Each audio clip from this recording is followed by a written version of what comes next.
Hi guys, how are you?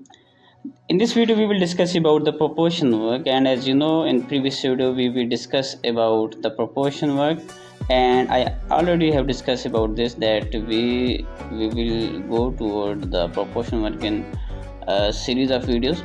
So we are not going to realism, that's as I already discussed. So in this video our target is to achieve the proportion perspective drawing. So let's continue.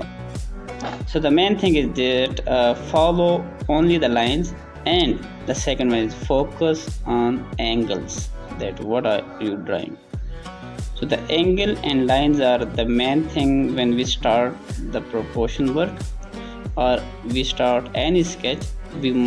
Our proportion must have strong, then we will able to draw the perfect sketch. And if our proportion work will be perfect by angle or by perspective, then we will able to make the sketch perfectly. So let's continue. I have fast forward this video, this is a short video, so let's continue. And this is the 4 to 5 video series. We will only discuss about the proportion work. So if you are new on this channel, please subscribe my channel for more amazing video. Thank you.